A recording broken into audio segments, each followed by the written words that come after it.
Hello dear students, good morning all of you. देखिए, जैसा कि हमारा टॉपिक चल रहा है टेंस, और आज हम स्टडी करेंगे टेंस पार्ट 10th अर्थात टेंस का 10वां भाग। और हमारा जो टेंस चल रहा है इस समय प्रेजेंट परफेक्ट कंटिन्यूअस टेंस, वर्तमान पूर्ण अपूर्ण काल। और कल हमने इसके पहचान के बारे में पढ़ा था, सिंस फॉर के रूल्स पढ़े थे, और सेंटेंस को कैसे हिंदी से इंग्लिश में ट्रांसलेट करना उसका पैटर्न पढ़ा था। आज हम पढ़ेंगे प्रेजेंट परफेक्ट कंटिन्यूअस टेंस में correct form of the verb कि वर्ब की करेक्ट फॉर्म भरते समय इसमें क्या पहचान देखनी है आपको। तो देखिए, लिखा हुआ है correct form of the verb. तो इसमें देखिए बड़े ध्यान से पढ़ना है, क्योंकि किसी भी सेंटेंस में जब करेक्ट फॉर्म पढ़ते हैं तो उस सेंटेंस में दी गई एडवर्ब के आधार पर टेंस का पता करते हैं और फिर करेक्ट फॉर्म पढ़ते हैं। तो देखिए दे रखा है, यदि सेंटेंस में सिंस या फॉर दोनों में से कोई भी एक, सिंस हो या फिर फॉर हो, प्लस टाइम दिया हुआ हो, तो अब पहचान आपको पता चल गया कि सेंटेंस में क्या दिया हुआ हो, सिंस या फॉर प्लस टाइम। सिंस या फॉर प्लस टाइम दिया हुआ हो, सिंस फॉर के साथ टाइम दिया हुआ हो, तो करेक्ट फॉर्म भरते समय हैज़ या हैव दोनों में से एक, हैज़ या हैव। और हैज़ हैव का आपको नियम पहले ही बताया जा चुका है प्रेजेंट परफेक्ट टेंस में, हैज़ या हैव दोनों में से एक, फिर उसके बाद बीन लगाना है, फिर जो वर्ब दी हुई है उस वर्ब की फर्स्ट फॉर्म में क्या लगाना है आपको, आईएनजी का यूज करना है। ये आपको करेक्ट फॉर्म भरते समय ध्यान रखना है कि सेंटेंस में क्या दिया हुआ मिलेगा, सिंस या फॉर प्लस टाइम दिया हुआ मिलेगा, तो करेक्ट फॉर्म भरते समय किसका यूज़ करना है, हैज़ या have plus been plus verb की फर्स्ट फॉर्म प्लस आईएनजी का यूज करना है। देखिए एग्जाम्पल आपके सामने दिए हुए हैं। पहला एग्जाम्पल है, बड़ा ही शानदार कंसेप्ट है, इसमें ध्यान रखें आप। The cattle in the field since morning. तो सबसे पहले सेंटेंस में दी गई जो एडवर्ब पहचान है उसको ध्यान में रखेंगे। सिंस दिया हुआ है, सिंस के बाद मॉर्निंग टाइम दिया हुआ है, इट मीन्स कौन सा टेंस है, प्रेजेंट परफेक्ट कंटिन्यूअस टेंस है। और प्रेजेंट परफेक्ट कंटिन्यूअस टेंस है तो करेक्ट फॉर्म भरते समय क्या करना है, हैज़ या have plus been plus verb की फर्स्ट फॉर्म प्लस आईएनजी। अब यहाँ हमारे पास हैज़ है वो में से किसका यूज़ करना है, द कैटल जो है वो हमेशा ही प्लूरल होता है, ध्यान रखें आप। कैटल जो है वो हमेशा प्लूरल होता है, और इसके साथ हमें हैज़ है में से किसका यूज़ करना है, हैव का यूज़ करना है, हैव, फिर क्या लगाना है, बीन, और फिर जो ब्रैकेट में वर्ब दी हो इसमें क्या लगा दो, आईएनजी।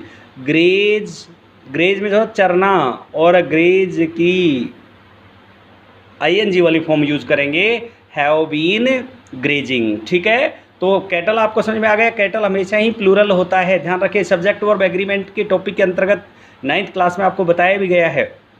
नेक्स्ट है हमारे पास, Ramesh very hard for the last 2 days। यहाँ पे 4 दिया हुआ है और 4 के बाद लास्ट 2 days टाइम दिया हुआ है। तो देखिए कंसेप्ट जैसा आपको बताएगा उसके अकॉर्डिंग चल रहा है। 4 दिया और 4 के बाद में लास्ट 2 days टाइम दिया हुआ है, तो कौन सा टेंस है, present perfect continuous. Correct form भरते समय हैज़ या have plus been plus verb की फर्स्ट फॉर्म प्लस आईएनजी का यूज करना है। तो देखिए हमारे पास दे रखा है रमेश, सिंगुलर सब्जेक्ट है तो हैज़ हैव में से किसका यूज़ करेंगे, हैज़ का।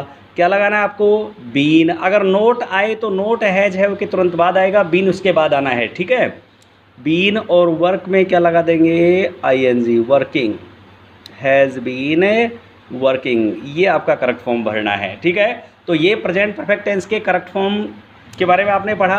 अब आज का हम नया टेंस शुरू करते हैं, पास्ट इंडेफिनेट टेंस, भूत अनिश्चित काल, क्योंकि पास्ट का मतलब ही भूतकाल होता है। ध्यान रखें आप, बीता हुआ काल अर्थात ऐसा टाइम जिसे हम फील कर चुके हैं, जिसको हमने एक्सपीरियंस कर लिया है। ठीक है, वो होता है पास्ट इंडेफिनिट टेंस। तो इसकी पहचान के बारे में जैसा आपको पता चला है कि ये हमेशा पास्ट टेंस में होता है, तो आइडेंटिफिकेशन, इस टेंस में हिंदी वाक्यों के अंत में ता, था, ती, थी, ते, थे, या, ये, आ, ई आदि आते हैं। ध्यान रखें, दोबारा से पहचान एक बार देखेंगे।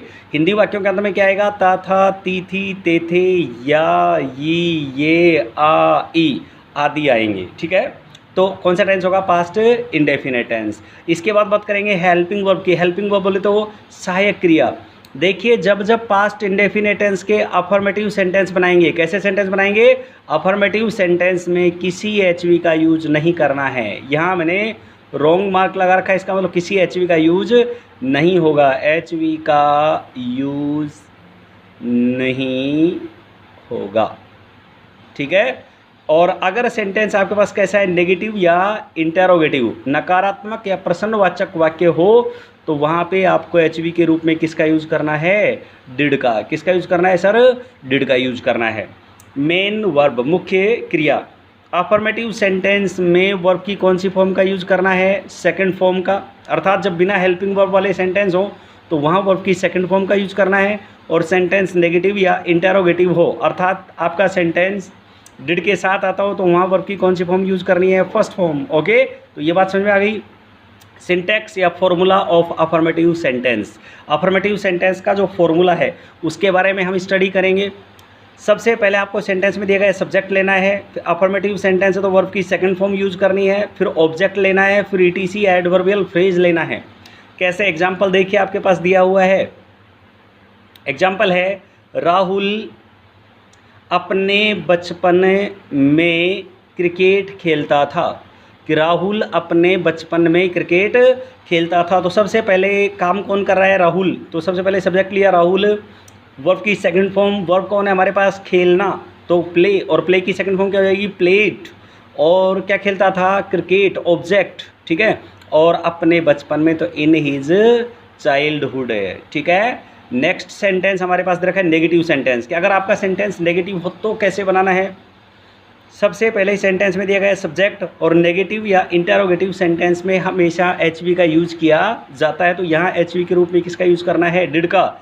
Subject plus did plus note plus verb की फर्स्ट फॉर्म, जैसा आपको बताया गया था, डिड के साथ वर्ब की कौन सी फॉर्म आएगी, फर्स्ट, फिर आना है ऑब्जेक्ट, फिर ईटीसी। जैसे विद्यार्थियों ने पिछली कक्षा में अच्छे अंक प्राप्त नहीं किए, अब ये आ रहा है लास्ट में, पास्ट इंडेफिनिट टेंस की पहचान है। देखिए अब यहाँ हम इसको ट्रांसलेट करेंगे इंग्लिश में। सबसे पहले सब्जेक्ट, सब्जेक्ट कौन है हमारे पास, विद्यार्थी, विद्यार्थियों, इसका मतलब प्लूरल है, स्टूडेंट्स।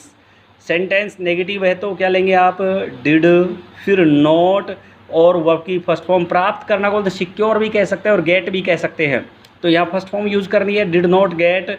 अच्छे अंक, तो गुड मार्क्स, और पिछली कक्षा में, इन प्रीवियस क्लास, प्रीवियस की जगह लास्ट का यूज भी कर सकते हैं, तो लास्ट और previous are synonyms each other, एक दूसरे के क्या हैं, सिनोनियम्स या पर्यायवाची शब्द हैं। ओके, नेक्स्ट हमारे पास आ रहा है इंटरोगेटिव सेंटेंस। कौन सा सेंटेंस, इंटरोगेटिव सेंटेंस। और इंटरोगेटिव सेंटेंस में सबसे पहले आपको एचवी लेनी है, डिड, फिर लेंगे सब्जेक्ट, फिर वर्ब की फर्स्ट फॉर्म, फिर लेना है ऑब्जेक्ट, फिर लेना है ईटीसी। तो देखिए, क्या तुम कल मुझसे मिले, तो क्या आ रहा है सबसे पहले, इसका मतलब एचवी टाइप इंटरोगेटिव है। सबसे पहले एचवी लेंगे, एचवी हमारे पास क्या है, डिड, फिर सब्जेक्ट है तुम बोले तो यू, और मिलना को बोलते हैं मीट, फर्स्ट फॉर्म होती है मीट, सेकंड फॉर्म मेट, और थर्ड फॉर्म मेट। मीट, मुझसे के लिए मी, और कल के लिए कल, यानी बीता हुआ है, क्योंकि पास्ट टेंस में बीता हुआ टाइम आएगा, तो बीता हुआ कल है तो यस्टरडे, ठीक है। इस तरह से आपको ये तीनों पैटर्न्स का यूज़ करते हुए सेंटेंस बनाने हैं। अब मैं आपको एचडब्ल्यू में 3 सेंटेंस दे रहा हूँ। पहला सेंटेंस हमारे पास, गत वर्ष, गत या पिछला आए तो उसके लास्ट या प्रीवियस ले सकते हैं आप। गत वर्ष हमने दिवाली बड़ी धूमधाम से मनाई, बहुत अच्छा सेंटेंस है, कई बार बताया गया है। गत वर्ष हमने दिवाली बड़ी धूमधाम से मनाई। अगला सेंटेंस है, मोहित ने मुझे पिछले सप्ताह आमंत्रित नहीं किया। और तीसरा सेंटेंस है, क्या सोनू ने एक पत्र प्रेषित किया, क्या सोनू ने एक पत्र प्रेषित किया। इस तरह से ये सेंटेंस आपको ट्रांसलेट करने हैं। ओके।